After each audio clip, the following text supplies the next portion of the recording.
এটাই হচ্ছে বেতকুণ্ডু গ্রাম পঞ্চায়েত সেই রাস্তা, যে রাস্তা ধরে গতকাল রাত্রি 11টা 11:15 নাগাদ কিন্তু শেখ মইবুল এক দলীয় কর্মীকে বাড়িতে পৌঁছে এই রাস্তা ধরে ফিরছিল।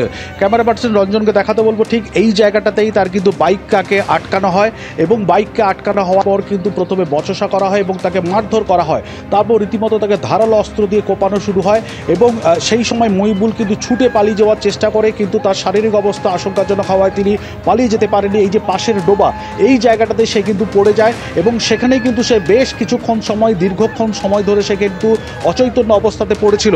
দীর্ঘক্ষণ কেন তিনি বাড়িতে ফিরছে না, বাড়ির লোকজন এবং আত্মীয় পরিজন যখন খোঁজা শুরু করে তখনই কিন্তু তারা জানতে পারে এখানে মুমূর্ষু অবস্থায়, আশঙ্কাজনক অবস্থায় কিন্তু সে পড়ে রয়েছে।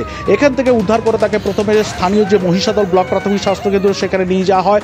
তারপরে তারা সেখান থেকে তমলুকের তাম্রলিপ্ত মেডিকেল কলেজ হাসপাতালে নিয়ে গেলে সেখানেই তাকে মৃত বলে ঘোষণা করা হয়। যেটা পরিবারের থেকে অভিযোগ করা হচ্ছে যে মইবুল এলাকায় দাপুটে তৃণমূল নেতা হিসেবে পরিচিত ছিল এবং দুবারে তিনি ছিলেন এই বেতকুণ্ডু গ্রাম পঞ্চায়েতের তৃণমূলের সদস্য এবং সেই জন্য কিন্তু তাকে পরিকল্পনা করে বিজেপি আশ্রিত দুষ্কৃতীরাই তাকে খুন করেছে, অন্তত এমনটাই তৃণমূল সূত্রে দাবি করা হচ্ছে।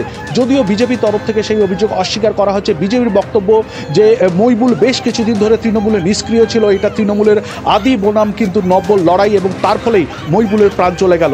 স্বাভাবিকভাবে কিন্তু এই খুনের ঘটনাতে রীতিমতো উত্তেজনা ছড়িয়েছে এবং যে মইবুলের তার বাড়িতে ফেরার কথা ছিল সেই গোটা এলাকা কিন্তু একেবারে শোকার্ত হয়ে রয়েছেন এবং তারা দাবি করছেন যে এই ঘটনার সঙ্গে যারাই জড়িত রয়েছে তাদের যেন উপযুক্ত শাস্তি হয়।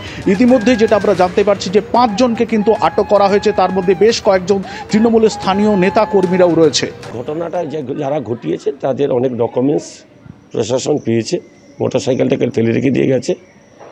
অতএব সেখানে বিচার করলে আইনের পথে চলবে, সেখানে বোঝা যাবে কারা দোষী। যদি আমাদের কেউ দোষী হয় তাহলে গ্রেপ্তার করবে, এটা আমাদের কোনো গোষ্ঠীদ্বন্দ্ব নেই।